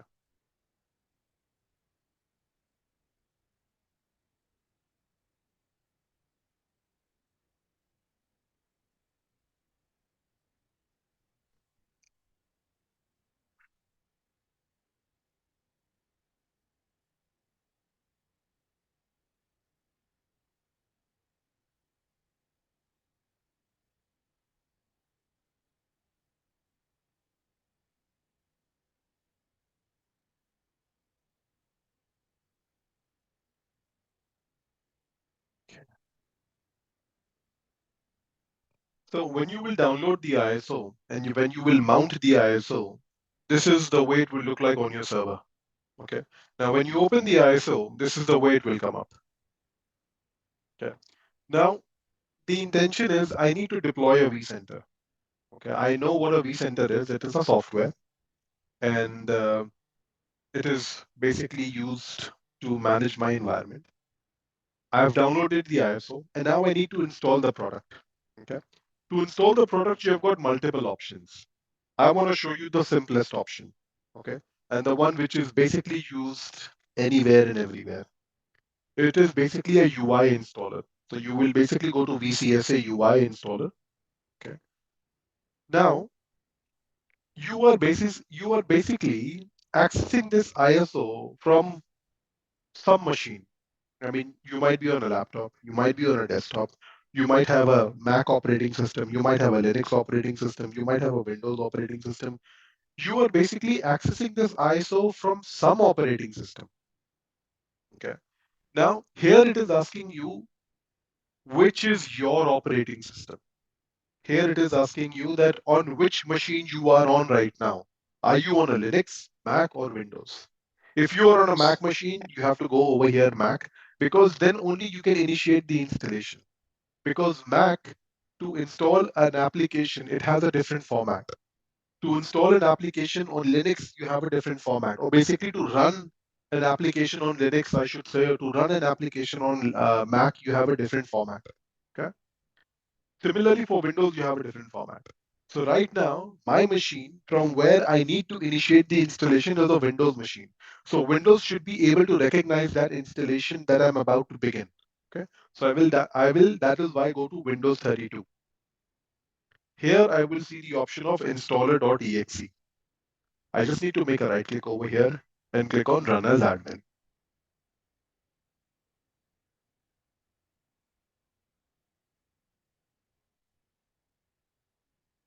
Okay. Now what you see over here, you see vCenter 8 installer. Okay. And I am basically given 4 options over here. If you want to change your language, absolutely you can do that. You see that you've got a lot of options available. Depending on the language that you are comfortable in, you can choose that language. Okay. And here you see 4 options. Okay. Now, what these 3 options are, I will not tell you right now. I will tell you later. Okay. So just forget about these 3 options. Okay. We are not talking about these 3 options right now. I will talk about it later. We are only concerned with this option. That is, I need to install uh, vCenter. Okay. So what I will do is basically I will click on the button install. You see over here installs a new vCenter. This is what I'm about to do. Now when you have to install vCenter, it basically comes in 2 stages. It comes in stage 1 and then it comes in stage 2. So you have to finish first stage 1 then only you can go to stage 2. Okay, there is no way that you can skip stage 1. Now, what will happen in stage 1 is you are basically deploying vCenter. Like I mentioned earlier, you had to create your own virtual machine, and then you had to basically do a lot of manual work before the vCenter as a service was available. Now that's not happening. Now all that you have to do is basically you need to just import the vCenter. When you import it, and that's about it, you are good to go. Okay, you do not have to manually create a virtual machine. You do not have to do manually a lot of things. You don't have to do that. Everything will be done for you. Okay. So when you have to deploy the vCenter, when you have to basically proceed with the first stage. So I want to proceed with the first stage right now, and I will hit next over here. License agreement, whether you like it or you don't like it, it hardly makes any difference. End of the day, you have to agree. Okay. So I hit next and I agree. Now it is saying that you are about to deploy or you're about to import vCenter. What will happen is it will basically create a virtual machine. So when you are importing a vCenter, end of the day, it will create a virtual machine, and then it will have an operating system, it will have a database, and then it will have the service vCenter running over here. The question is, it is about to create a virtual machine. Where will a virtual machine run? Guys, where can a ESXi. virtual... Thank you. Your host. Correct. So a virtual machine can run on an ESXi. Now, in my environment, I can have not one, I can have so many ESXi's in my environment. Okay. Where this virtual machine should run, on which ESXi it should run, how will VMware get to know about it? There is no artificial intelligence, that VMware will automatically start, getting to know things about your environment. No. You have to tell that where this VM has to get deployed. Okay. That is why over here you need to specify your ESXi host. That is why you need to tell the wizard that I am about to install you, and when I'm going to install you, you are about to create a virtual machine.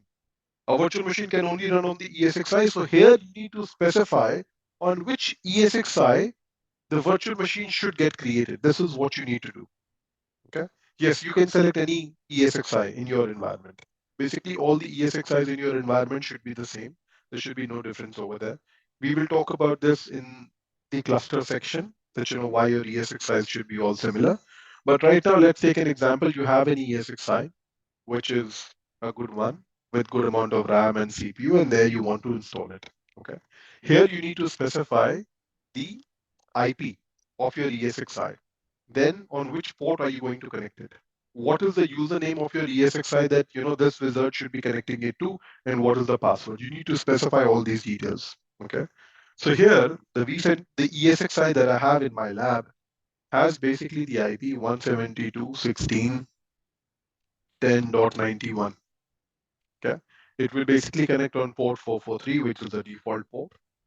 Now, ESXi, to log into the ESXi, you only have one account, which is root. Why root? Because it is backed by Linux kernel. We understood that, when I was talking about ESXi, so it is basically backed by a Linux kernel. That is why you have the root. And when you were deploying ESXi, it basically asks you to enter in a root password. So that password you have to specify now over here so that it can establish the connectivity. Okay. So when you filled out all the details, you hit next. Now it is going to connect to the ESXi. You see a certificate because ESXi or vCenter, they basically all have, a self-signed certificate. You will basically say yes, continue. And then it will try validating all the details that you've mentioned over here, that whether that is right or wrong. It says that your password is incorrect. I say, okay, let me try it again. It is validating again. And now it goes through. Okay. So what I've done is my 3 steps are cleared. Introduction, license agreement, and where is my deployment target will be. I have specified that. Okay. Now it is saying this vCenter that you are about to deploy, the vCenter that you're about to create, what should be the name of that vCenter? Okay, I need to specify a name of that vCenter. So I will basically say, for example, CDP VCSA01. I can give anything depending on the name of the organization or whatever. So I am here we are affiliated to CDP Training Institute. So I'm just referring to CDP VCSA01. Now I told you that vCenter is basically backed by Photon OS. Okay, it is a Linux machine. So that is why again you see the option of a root password. Okay. So here it is saying that you are about to create a virtual machine which will have a Linux operating system on it. What should be the root password? Here it is asking you to give you a root password. So I'll say, for example, welcome at the rate 123 W in caps. So I can just mention my password over here. Okay. Understand that why it is asking root, because vCenter is backed by a Linux kernel, Photon OS. Okay. Again, it is going to validate that the password looks okay, the name and all looks okay, that's fine. Now, you remember I told you that when you create a virtual machine, it needs four things: CPU, memory, network, and hard drive. For the virtual machine to work properly, it needs basically four things. The first three things, CPU, memory, and network, they will be given by the ESXi host on which the virtual machine is residing. So the virtual machine, if it has to get these three resources, basically it will be given by the ESXi on which it is running. What about the hard drive? So in my environment, I would have basically a big SAN. Okay. From that big SAN, what I would do is basically I will carve out a portion of 2 terabyte or 3 terabyte or 4 terabyte, whatever you would have, and you will basically present it to your ESXi. Now, when you present this volume to your ESXi, this is basically a raw hard drive. There is nothing over here. Okay. Then what you do, like any operating system, you have to format it. Like in Windows, you have NTFS. In Linux, you have ext. When you format the hard drive, then only you can use it. ESXi is an operating system again. And ESXi has its own operating system, which is called a VMFS, Virtual Machine File System. So I need to format this raw hard drive with a VMFS file system, and then it becomes a data store. Okay. Like in Windows, for example, I create a Word file, Excel file, PowerPoint file, I create a database file, I create anything on Windows. End of the day, when I have to save it, okay, it will either go on a C drive, it will go on a D drive, it will go on some drive, right? In Windows, if you want to save something, it has to be in some drive, C drive, D drive, E drive, X, Y, Z, whatever it may be. But that is where you basically save your data. Okay. This is basically a volume. In Windows, you can basically call it as a volume that you know where you're saving your data. Same is applicable on the ESXi as well. On the ESXi, when you have to save anything, when you're creating a virtual machine, you're going to put some files of a virtual machine, you're going to put an ISO. Whatever you save on ESXi, it has to basically reside in a data store, because that is what the C drive is of ESXi. Like in Windows, I've got my CDE drive. In ESXi, I've got my data stores. So it is important that when you present a raw hard drive, you have to format it with BMFS so that ESXi can understand this hard drive. And then after formatting it with VMFS, like in Windows, it is called C drive and D drive. In ESXi, it is called a data store. And now in this data store, you basically put your virtual machine's hard drive. This is what you do. Okay. So virtual machine needs four components: CPU, memory, and network. So these three components will be given by the ESXi. But what about the hard drive? Hard drive will always go on a data store. Any questions so far? Let me know. So that data store could come directly from physical drive on the VM XI host So from the physical machine. this hard drive is Business basically plan. coming from a storage. You will have an external storage in your company. From there, you will basically carve out a portion of 1 terabyte, 2 terabyte, 3 terabyte, whatever that chunk of that storage you will carve out. You will present it to your ESXi. You will format it, make it a data store, and then you place your virtual machine on it. Yes, I was my confusion was like, do we have different options? Like the physical box has its own hard drive. Can that be No, presented for the I virtual will talk machine? about it later. For now, just think about it. You need to have an external box. What the options are, I'll tell you later. For now, just think about it. You need to have an external box. But this is the common practice. This is the Yes, okay. That's this has been going on for ages now. I've been doing this since my childhood. You can just say. Okay, Sir, go for it. VMS is file system, right? So if then formatted, it goes to data store. VMFS stands for So, Virtual so Machine sir, File System. Like you file have system. NTFS. It's a file system, right? Net, yeah, yes. Similar like VMS. Like NTFS, you have in Windows. On ESXi, you have got Yeah. VMFS, Virtual Machine File Thank System. you. Correct. Okay, sir, thank you. Okay. So now it is basically asking me that you are about to create vCenter. What is vCenter? vCenter is a virtual machine. Where are you going to place that virtual machine? Okay. So for that, I will have to basically specify a data store, which will come in the next section. Okay. So we need to know what a data store is. Okay. Right now, it is asking me that how big your environment is. It is asking me that how many ESXi's will you have in your environment? How many virtual machines you will have in your environment? Okay. So let's take an example. Today, I have in my environment 3 ESXi's. For example, just a random example. Okay. Today in my environment, I've got 3 ESXi's. My customer says that I have to acquire a company. Let's say I have to do some project. I have a contract with another customer, and there I need 600 ESXi's. So today I've got 3 ESXi's, but 6 months down the road, I need to get 600 more ESXi's. Okay.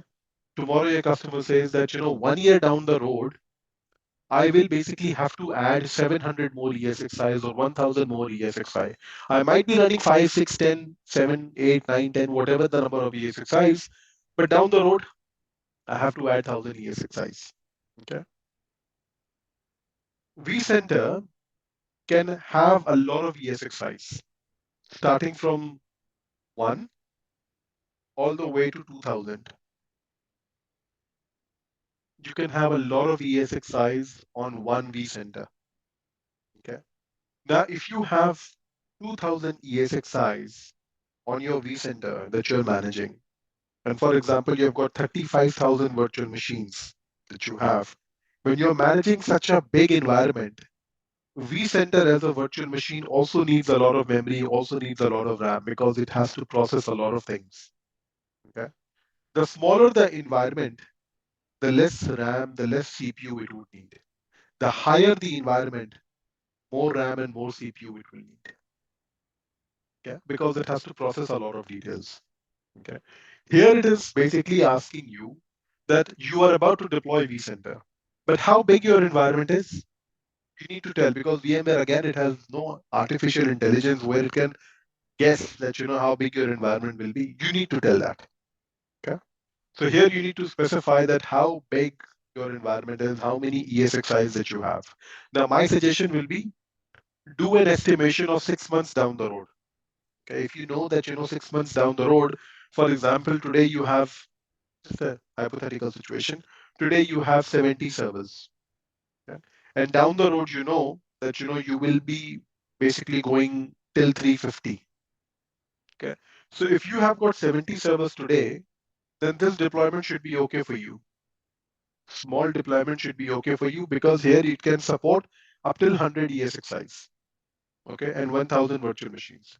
But you know that you will be expanding, and in 6 months down the road, you will basically go to 350. Now, if you have 350 ESXi's in your environment, then the deployment type should be medium. Here it can support 400 ESXi's, and here you would have to give more CPU and more RAM. Okay, so keep this in mind over here. If allow me a minute, please. Just give me a minute.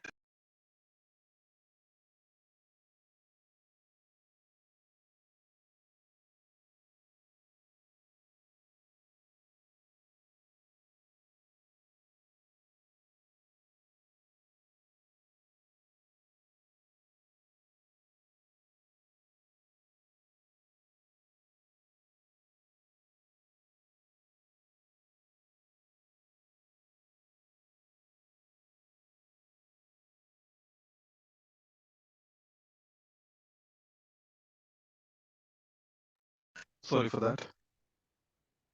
So if you know that 6 months down the road you have to basically go with an increment, then my suggestion would be right now you should deploy your vCenter with a medium one. You can scale it later also. It's not that you cannot scale it right now. I mean later you cannot scale it. You can have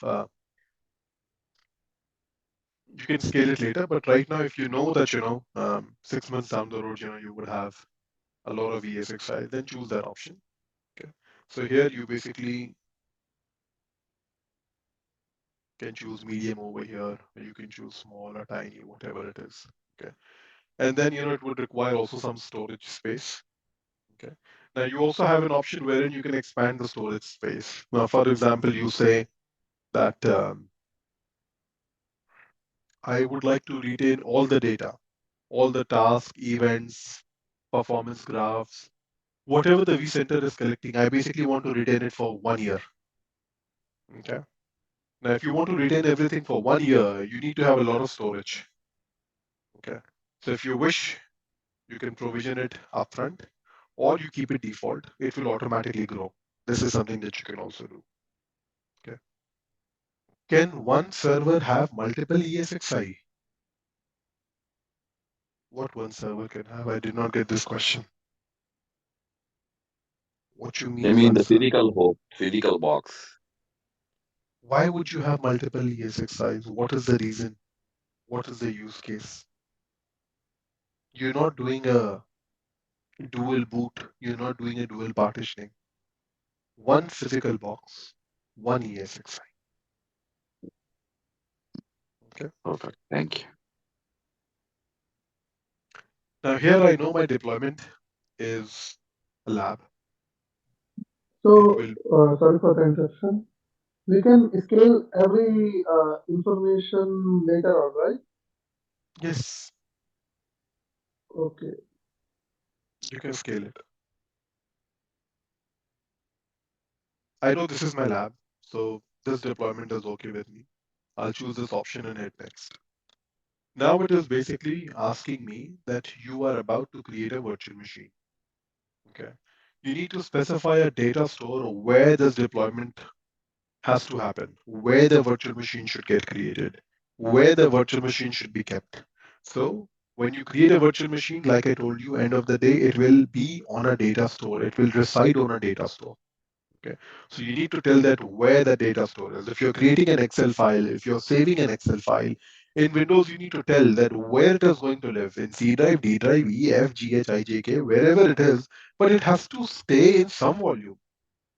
Okay. Similarly is the case in ESXi. When you are creating a virtual machine, it has to live and it has to stay on some data store, on some volume.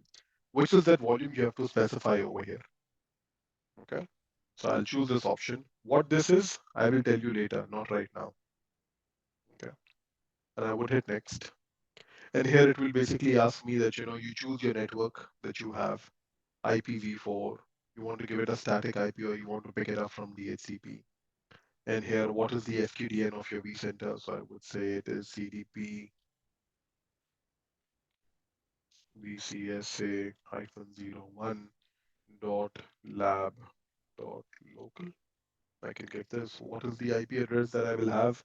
I will have the IP address as 10, 10, 10, something, something. I'll give 159.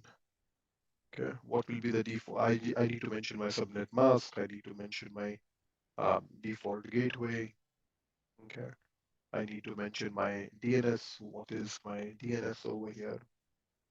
Okay. And then the basic ports will remain the same. Okay. And then I will basically hit next. It will show me a summary that you are about to deploy a stage one. And in stage one, this is what you're going ahead with. On this ESXi, this is the name of the vCenter that you're going to have. This will be a tiny deployment. This is the data store where you're basically going to deploy which network the VM will be connected to, which IP it will have, where it will go, the basic details, and then you hit the finish button. And now what it is doing is it is basically initiating the deployment. Now, if I take you back to my vCenter, I'm sorry, to my ESXi,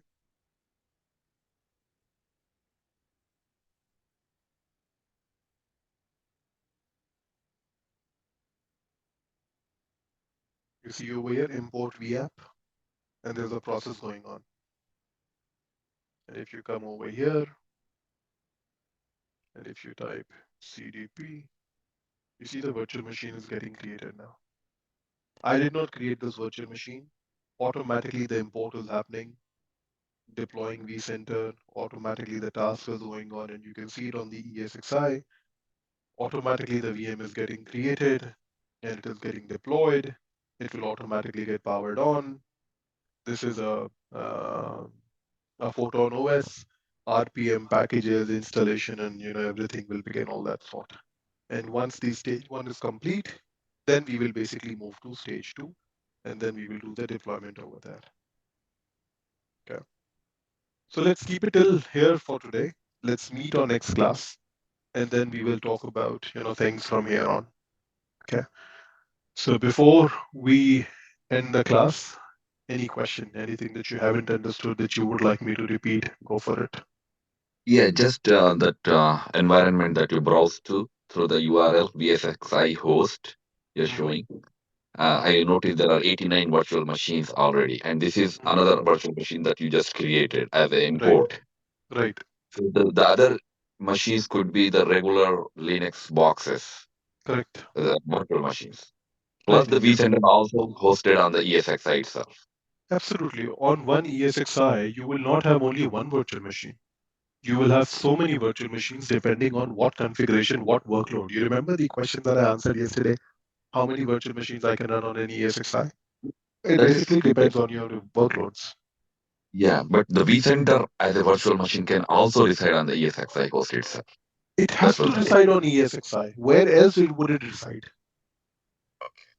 It is a virtual machine. End of the day, virtual machine lives on ESXi. There is no other place, for the virtual machine to live on. gotcha. And My that is the question is main that central URL you access it through. Sorry, please repeat. I did not get that.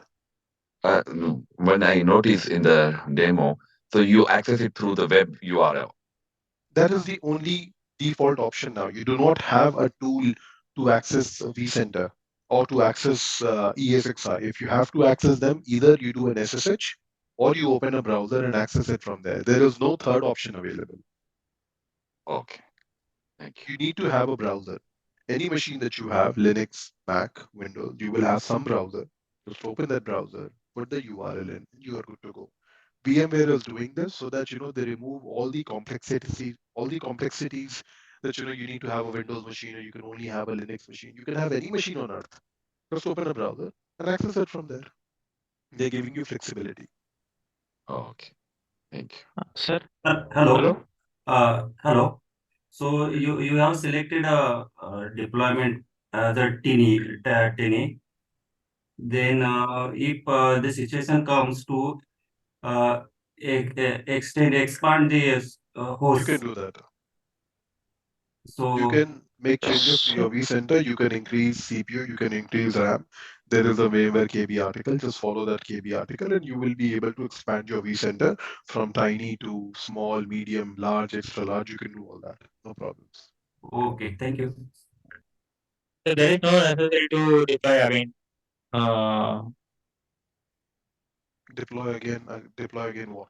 I could deploy again means if they should told sir actually that If I deployed deployment size is tiny, after future if we will exceed the maximums and we will go to small means, we will deploy first if to deploy You or do not have we to. can. You will increase Okay. the resources on the existing one. You will do not have to Okay. Okay. deploy a new one. Okay. Okay. Sir. Thank you. So, sir, I saw one thing. Has been installing our vCenter. So there we choose a host ESXi, right? Mm-hmm. And there also mentioned that ESXi host or vCenter. So what is the use of installing vCenter inside a vCenter? So what would happen is one vCenter can only manage 2000 ESXi's. In your environment, you have got 3000 ESXi's. How will you manage the other 1000? You can manage the first 2000 ESXi's, but what about the other 1000 ESXi's? How will you manage them? So for that, you need two vCenters. vCenter Yeah, has a for limit, that. right? So what you can do is you can, if you would like to have all your management VMs on one vCenter, if you want to have all the management VMs part of only one cluster. So you will basically point the second vCenter to the first vCenter, navigate to that management cluster, and basically deploy it over there. My question is that here we are installing vCenter inside an ESXi host, Buddy, right? you need to keep in As mind, a you demo need, install. buddy, you need to keep Yeah. in mind, end of the day, virtual machine will only run on a ESXi. The option of Okay. vCenter was over there because if you already have a vCenter, there you would have a lot of ESXi's and you can choose one ESXi from there. You cannot deploy a vCenter within a vCenter. Keep in mind, every virtual machine will That's run the on question. ESXi only. Okay. Thank you, sir. No problem. Any other question? Please go for it. Okay. Let me quickly repeat myself. End of the day, I'll tell you next time. Okay, not class right now, cluster. I will tell you next in the next class. End of the day, guys, keep in mind this training is for you. If you don't ask questions, I would presume that you have understood everything. If you haven't understood, my humble request, please ask. If you don't ask, there is no way that I can figure out that whether you have understood or not, or what questions you have in your mind. Okay, Hello. go for it.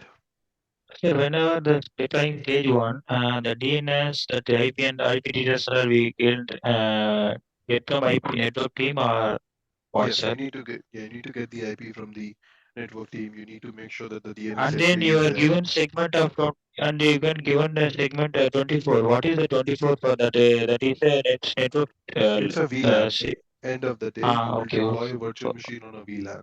So how big your VLAN is, this okay, is something that we will talk about it in the networking section.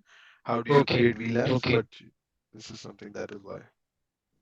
okay, I okay, have sir. the question. Where is the supporting file will be generated for the EXXi and VM and vCenter supporting file location? So there are a lot of files. There are a lot of locations. As we go along, then I will tell you. When we Okay. come to that topic, then I will tell you. Okay. All right, everyone. I'll see you on the next weekend. One more question, sir. Go for it. As we installed ESXi host, so we have two options for manage as well as monitoring, right? Mhm. So after installing vCenter, we will got the same option I will show you on the next for weekend. managing. Okay. Thank you for your time, sir. No problem. Hello? Go for it. Sorry, sir. Last question. We have missed your previous lecture, and I have searched in YouTube. There is no previous lecture. Please check with the admins on the WhatsApp group. They will let you know. Okay, thank you so much, sir. No problem. All right, everyone. I'll see you on the next weekend. Thank you. Thank you. Bye bye. Bye. Yes, sir. Thank Thank you. you. Yeah, good night. Thank you, Thank sir. you. Good night, Take sir. care, bro. Thank Take you. care.